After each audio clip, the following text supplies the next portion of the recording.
Kumusta mga ka-smart Pinoy? Gusto mong magmukhang sosyal ang bahay kahit tipid sa budget? Nasa floor tiles ang sikreto?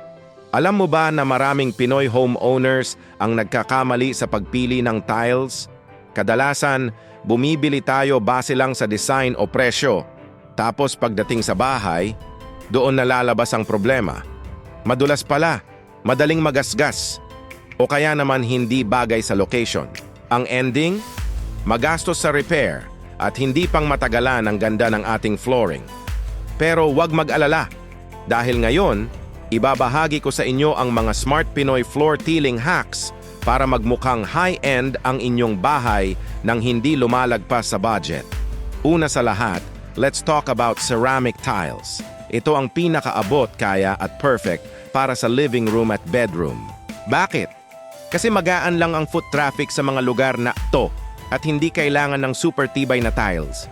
Plus, ang daming designs na pwedeng pagpilian.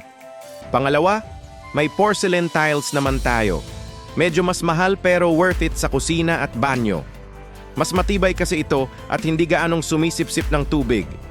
Hindi mo na kailangang mag-alala sa mantsa ng mantika o chemicals.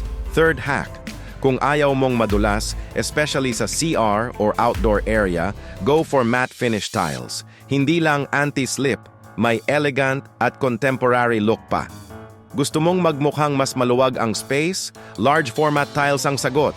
Mas kaunting grout lines, mas malinis tingnan. Pro tip, lighter colors can make your space look bigger. At ang paborito kong trick, mix and match borders.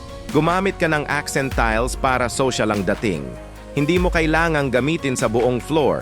Pwedeng border lang para tipid pero classy pa rin.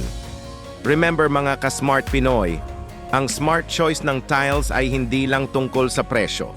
Consider mo rin ang durability, maintenance, at kung saan mo ito gagamitin.